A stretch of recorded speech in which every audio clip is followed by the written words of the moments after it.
پر پوری طرح قادر ہے، پوری طرح قدرت رکھتا ہے۔ فرمایا الذی خلق الموت، وہ جس نے موت کو خلق کیا، والحیات، اور جس نے زندگی کو بنایا، کس لیے؟ لیبلوکم ایکم احسن عملا، تاکہ تمہیں آزمائے کہ تم میں سے کس کا عمل بہتر۔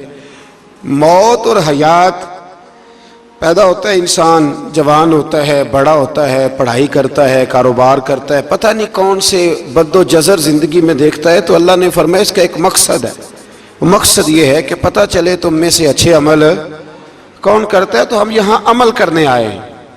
قیامت کے دن جو بات ہوگی وہ اعمال کی ہوگی، مکان جائیداد کار کوٹھی کی بات نہیں ہوگی۔ تو اعمال، اچھا عمل، احسن عملہ کے تحت مفسرین نے لکھا ہے کہ کام نیکی کا جب بھی کرو ذرا زیادہ ہی اچھا کر کے کرو۔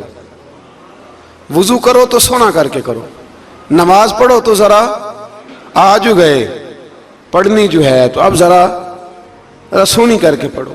قرآن شریف کی تلاوت کرو تو ذرا پیاری کر کے، ذرا میں مدرسے کے بچوں کے ساتھ کبھی کبھی بیٹھتا ہوں، ان سے بڑا کچھ سیکھنے کو ملتا ہے، تو کبھی کوئی بات ان کو کہنے کا بھی موقع ملتا ہے، تو میں انہیں کہا کرتا ہوں کہ ہمارے بزرگ، میری اماں جی جب قرآن مجید کھولتی تھی نا، تو جو وہ رنگ تھا نا بزرگوں کا، حالانکہ وہ حدیثوں میں ہم نے نہیں دیکھا، لیکن وہ کبھی ہم جا کے کوئی بات کرتے تھے نا، تو تلاوت کے دوران تو وہ جلدی سے منہ پہ انگلی رکھتی تھی کہ چپ کرو میں قرآن پاک پڑھ رہی ہوں، اور پھر شنیل کا غلاف، اور پھر اس غلاف کو علیحدہ چومنا، قرآن پاک کو علیحدہ چومنا، اور پھر اس کو ریل میں رکھنا، اور پھر کئی کر کے۔ تو ہم جو آج ہیں تو ہم اس عمل کو اتنا اچھا کر کے نہیں کرتے، بس ٹھیک ہے ہر وقت ہاتھ میں قرآن مجید رہتا ہے تو وہ رویہ نہیں، تو کام کرنا ہے تو اس کو کیا کریں؟ اچھا کر کے کریں، ذرا مزیدار کر کے کریں، عمل کریں تو ذرا بہترین عمل کریں۔ لیکن نبی کریم نے یہ نہیں فرمایا کہ میں تمہیں اخلاق سکھانے آیا ہوں، فرمایا میں اخلاق عالیہ کی تکمیل کرنے آیا ہوں، یعنی جو بڑا اخلاق ہے نا، احسن ترین عمل، اس کا میرے نبی پاک نے درس ارشاد فرمایا ہے۔ اس کا ایک صحابی نے پوچھا یا رسول اللہ صلی اللہ تعالی علیہ وسلم بہترین عمل کون سا ہے؟ بہترین عمل، تو حضور نے فرمایا بہترین عمل اس بندے کا ہے عمر لمبی ہو پر کام سارے ہی اچھے ہوں، یعنی تو احسن طریقے سے زندگی گزارے، اچھے طریقے سے تیرا وقت گزرے۔ تو عمل جب بھی کرے نا، دیکھیں نا صدقہ اور خیرات کرنا ہے تو تانگ آ کے بھی تو کرنا ہی ہے نا، اور غریب کو 10 چکر گھر میں لگوا کے بھی تو کرنا ہی ہے نا، اس کو 6 دفعہ ڈانٹ کے بھی تو کرنا ہی ہے، تو کرنا ہے تو لہذا صحیح کر کے کر دو۔ مطلب وہ گھر میں خاتون خانہ نے کپڑوں کے لیے پیسے مانگ لیے تو 1.5 گھنٹے کے لیکچر کے بعد بھی تو دینے ہی ہے نا، کیا خیال ہے آپ کا؟ تو اگر وقت پہ دے دیے جائیں تو چلو معاملہ ذرا، یا تو نہ دیں بات ختم ہو گئی، تو اگر آپ نے 1.5 گھنٹے کے شدید احتجاج کے بعد بھی دینے ہی ہیں تو پھر یہ ہے کہ عمل کو اچھا کر کے کر لیں، ذرا اس میں خوبصورتی رہتی ہے۔ اللہ تعالیٰ سمجھنے کی توفیق عطا فرمائے۔ بڑے خوبصورت مضامین ہیں اس سورہ مبارکہ میں۔ آیت نمبر 19 میں اللہ نے فرمایا کہ کیا انہوں نے اپنے اوپر کبھی پر پھیلائے اور کبھی پر سمیٹے ہوئے پرندوں کو نہیں دیکھا؟ کیا تم نے کبھی دیکھا نہیں کچھ پرندے اوپر اڑتے ہیں تو پر پھیلائے ہوتے ہیں اور کچھ نے پر سمیٹے ہوتے ہیں؟ تو فرمایا ان کو فضا میں رحمان کے علاوہ کو روک نہیں سکتا، صرف ایک رب رحمان ہے جس نے انہیں فضا میں، یار جہاز آپ نے دیکھا ہے اسے کون روکتا ہے؟ آپ یقین کریں کبھی اس پہ بیٹھا بندہ غور کرنے لگ جائے نا میں کہاں ہوں، تو ہو سکتا ہے پریشان ہو جائے، کون روک کے رکھتا ہے اسے؟ تو فرمایا یہ رب کی قدرت ہے، جہاں چاہے جس کو چاہے وہی کھڑا فرما دے، یہ اللہ تبارک و تعالیٰ کی قدرت ہے۔ آیت نمبر 20 میں اللہ کی مدد کرنے اور رزق عطا کرنے کا بیان ہے کہ اللہ مدد بھی کرتا ہے تمہاری اور تمہیں رزق بھی عطا کرتا ہے۔ آیت نمبر 23 میں فرمایا کہ اللہ وہ ہے جس نے تمہیں پیدا کیا، تمہیں سننے، دیکھنے اور سمجھنے کی صلاحیتیں عطا کی، مگر بندے بڑے کم ہیں، بڑے کم بندے ہیں جو اللہ کی نعمتوں کا شکر ادا کرتے ہیں۔ یہ سوچنے سمجھنے کی صلاحیت آپ کے خیال میں چھوٹی نعمت ہے؟ بہت بڑی نعمت ہے۔ آپ یقین کریں بعض لوگوں کے پاس سارا کچھ ہوتا ہے لیکن شعور کی دولت نہیں ہوتی، تو یہ بہت بڑی نعمت ہے، اس کا بھی اللہ کی بارگاہ میں شکر ادا کیا کریں۔ جب اللہ کوئی عقل شعور دے دے تو دوسروں کو بیوقوف سمجھنے کی بجائے نا اس نعمت پر اللہ کا شکر ادا۔ آگے سورہ قلم ہے، اس سورہ مبارکہ کے اندر اللہ تبارک و تعالی نے نا قسمیں ارشاد فرمائیں اور قسم کھا کے کہا کہ محبوب آپ کوئی مجنون نہیں، آپ کو دیوانے نہیں، یقیناً آپ کے لیے ایسا اجر ہے جو کبھی ختم نہیں ہوگا۔ اور پھر فرمایا وَإِنَّكَ لَعَلَىٰ خُلُقٍ عَظِيمٍ، محبوب جتنے عظیم الشان اخلاق تھے نا ان سب کا ہم نے آپ کو مالک بنا دیا ہے۔ یہ اعلیٰ لفظ اصطلاح ہے، قبضے کے معنی میں آتا ہے عربی میں۔ فرمایا ہم نے آپ کو اخلاق عالیہ کا مالک بنا، جتنے اچھے اخلاق ہیں ان سب کا اللہ نے نبی پاک کو مالک۔ اور سب مفسرین نے بڑا کچھ لکھا، پر بریلی کے امام نے ایک جملہ لکھا تو بڑا ہی شاندار لکھا۔ اعلیٰ حضرت فرمانے لگے کہ اخلاق یہ نہیں کہ جو کام اچھا تھا وہ نبی کریم نے کیا ہے، بلکہ فرماتے ہیں جس جس کو حضور نے کر دیا وہ اچھا ہو گیا، جس جس کو حضور نے کر دیا وہ اچھا۔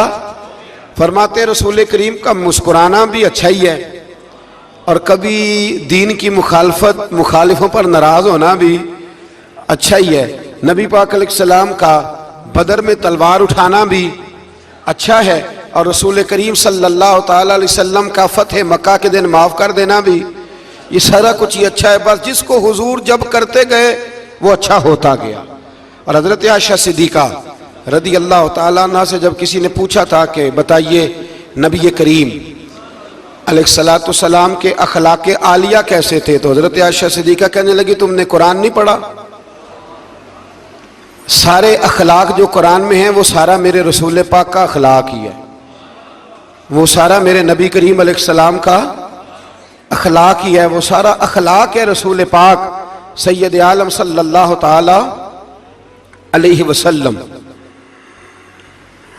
تو پھر اس سے آگے جا کے نا آیت نمبر 8 سے اللہ تبارک و تعالی نے رسول کریم صلی اللہ علیہ وسلم کو فرمایا کہ کفار چاہتے ہیں کہ دین کے معاملے میں آپ ان سے بے جا رعایت برتیں، آپ ان پر آسانی کریں، کھلی چھٹی دے دیں، اور جواب میں وہ بھی رعایت کریں گے۔ فرمایا ایسا نہیں ہو سکتا، حق پر کوئی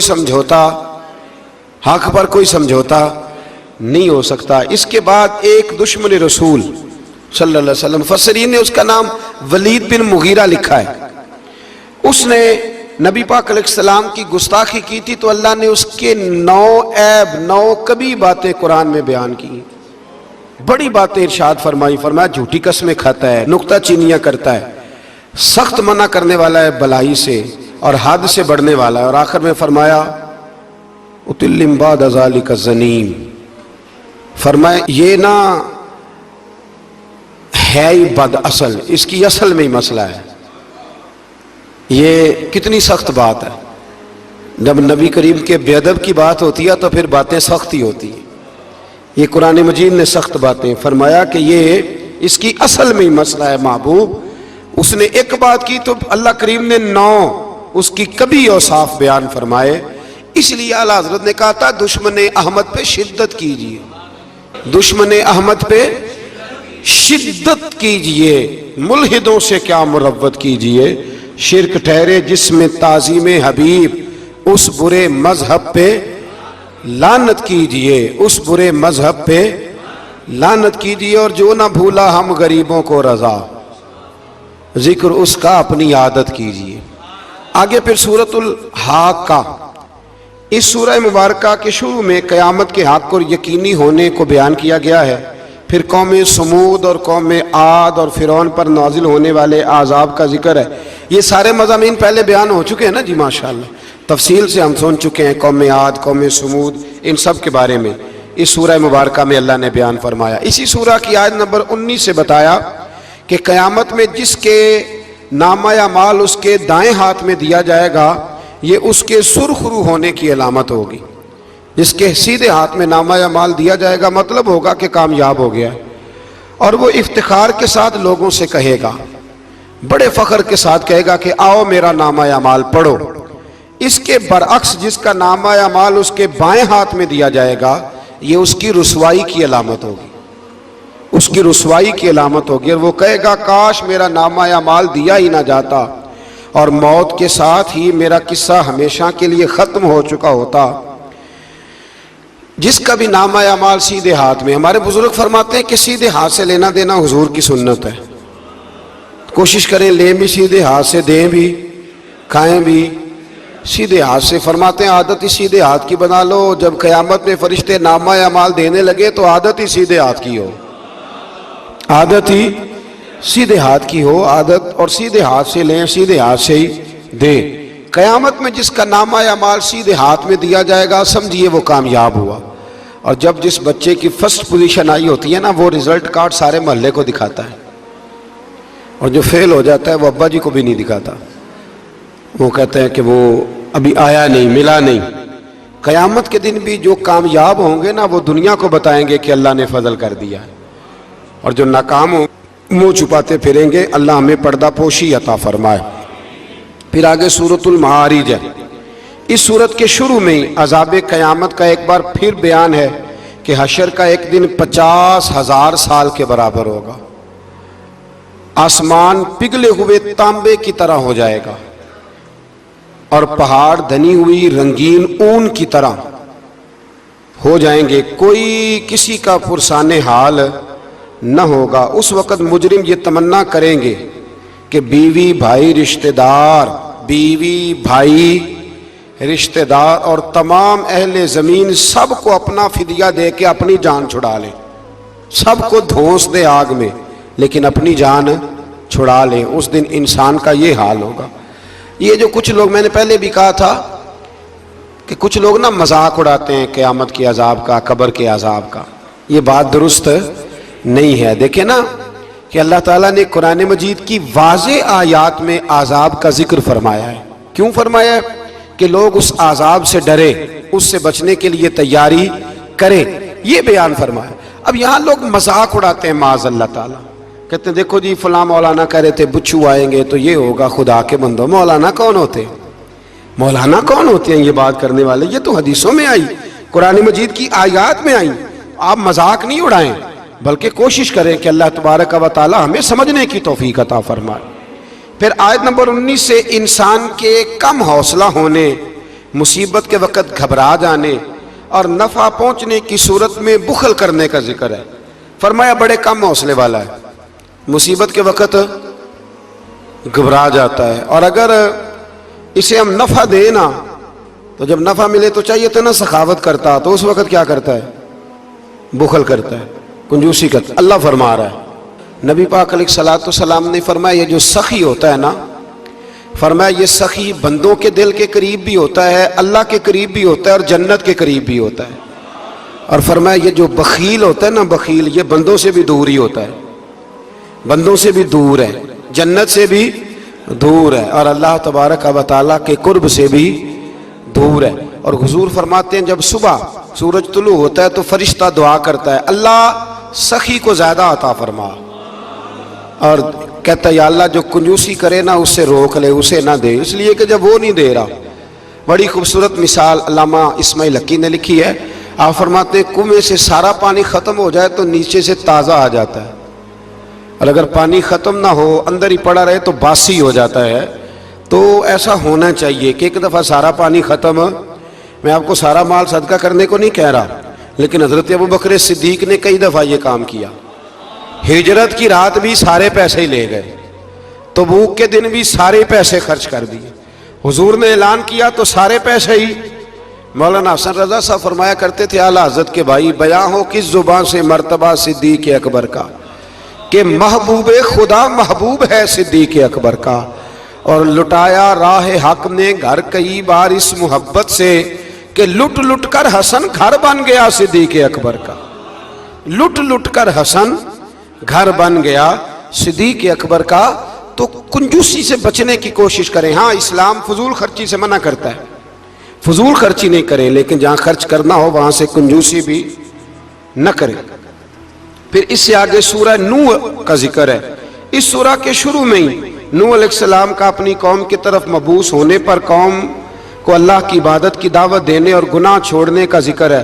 پھر حضرت نوح علیہ السلام نے جو اپنی قوم کے بارے میں اللہ سے فریاد کی کہ اللہ جی نہیں مانتے، پھر عذاب آیا، تو اس ساری بات کا اللہ نے سورہ نوح کے اندر ذکر فرمایا۔ پھر آگے سورۃ الجن ہے، سورہ جن۔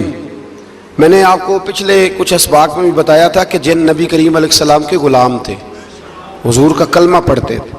جنات مسلمان ہوتے ہیں، بلا وجہ کسی کو تنگ نہیں کرتے۔ ہمارے ہاں جتنا شور ہے نا جنات کے آنے کا، اتنے آتے نہیں، اتنا کالا جادو ہوتا نہیں جتنا کہ ہم لوگوں نے سمجھ لیا ہے۔ قرآن مجید کی آخری 2 سورتیں پڑھیں، اللہ اپنی رحمت فرمانے والا ہے، اللہ کرم نوازی کرنے والا ہے۔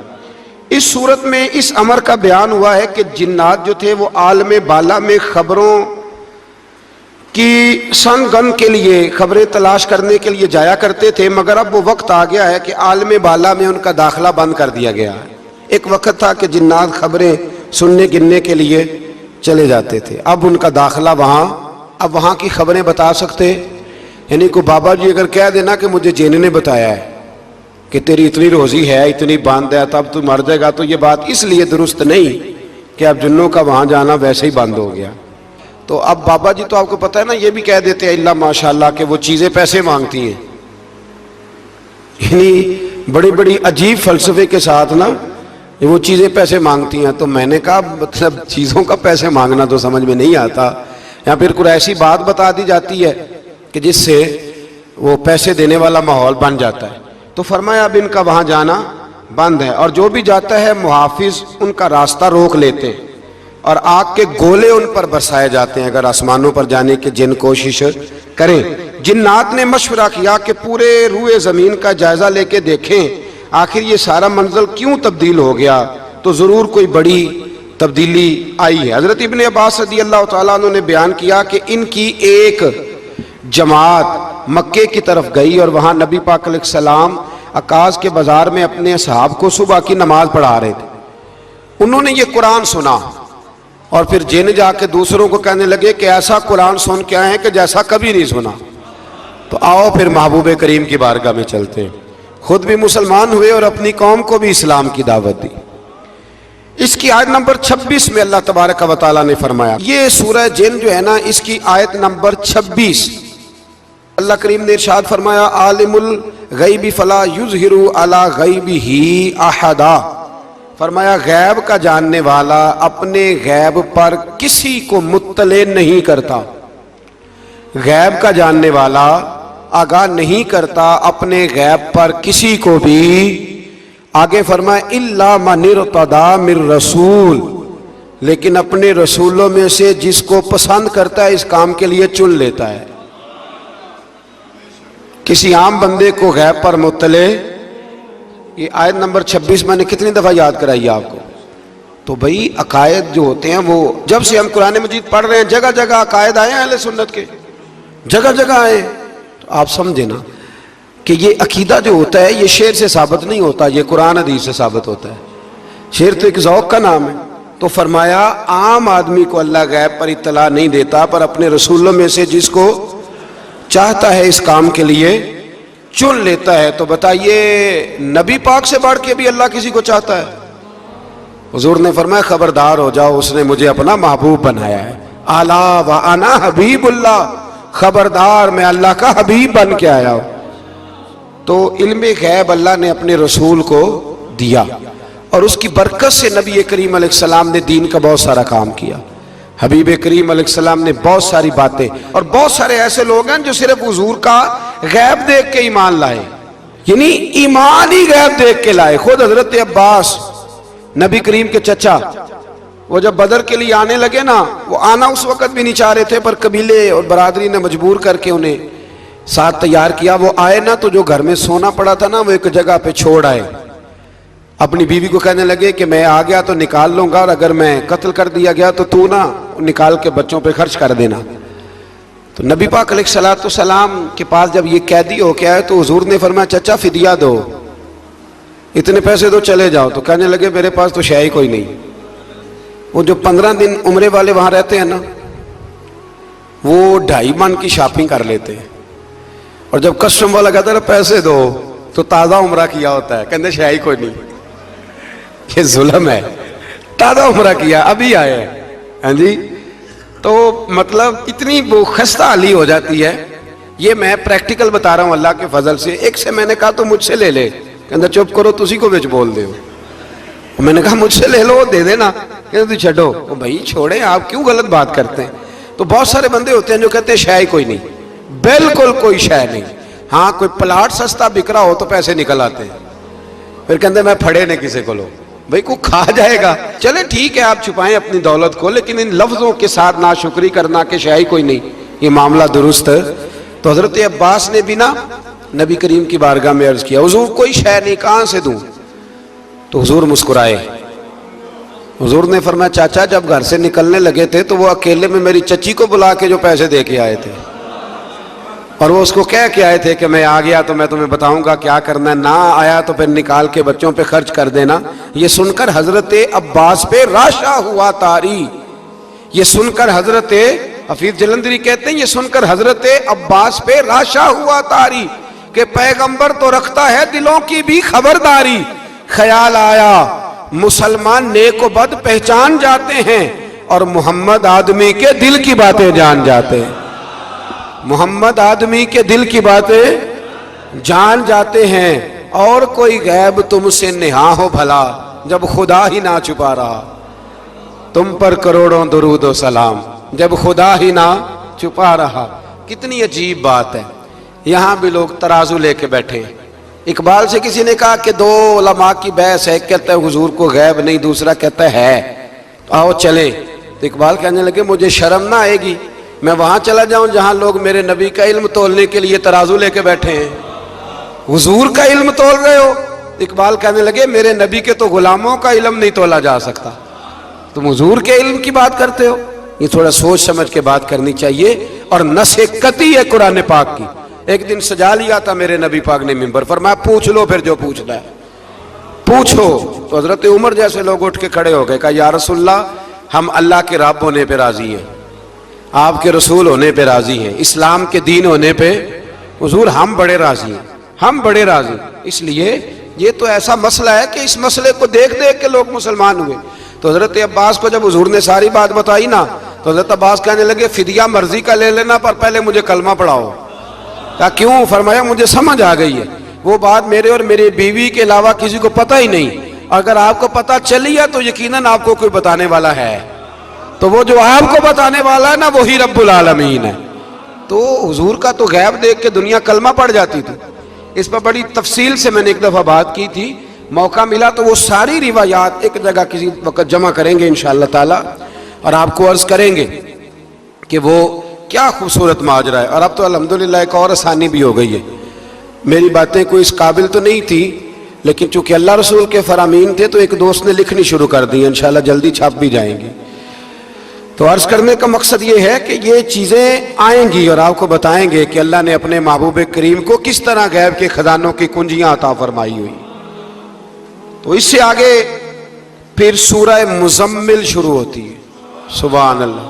سورہ یا ایھا المزمل, کہا او چادر اوڑھنے والے محبوب, قم اللیل الا قلیلا, ساری رات نہ بیدار رہا کر, تھوڑا آرام بھی کر لیا کر, تھوڑا سا. کیا کہا حضرت نے؟ خدا کی رضا چاہتے ہیں دعا لو, خدا چاہتا ہے رضا. اور درویش کہتے ہیں رب آکھیا سونے محبوبہ تیرے 100 ناز اٹھانا ہاں, لوکی میریاں قسماں چاندے نے میں تیریاں قسماں چاہنا. کہا اے میرے پیارے حبیب, اے چادر اوڑھنے والے, تھوڑا آرام بھی کیا کریں. حضور ساری رات نماز پڑھتے تھے نا, تو اللہ نے کہا محبوب تھوڑا آرام بھی کیا کریں. پھر اس میں بڑے خوبصورت چیزیں اللہ کریم نے بیان فرمائی ہیں, قیامت کی ہولناکیوں کا بھی ذکر فرمایا ہے. پھر آخر میں فرمایا کہ تم اپنی بھلائی کے لیے جو کچھ بھی آگے بھیجو گے اس کو اللہ تعالیٰ کے پاس اس سے بہتر اور زیادہ ثواب والا پاؤ گے. یعنی اس کا معنی یہ بھی ہو سکتا ہے کہ اپنی سوچ سے زیادہ تم ثواب پاؤ گے جو چیز آخرت کے لیے تم بھیجو گے. اور اللہ سے مغفرت طلب کرتے رہو, بے شک اللہ بہت مغفرت فرمانے والا اور بے حد رحم کرنے والا ہے. پھر اس سے آگے سورہ مدثر ہے, مزمل کے فوراً بعد سورہ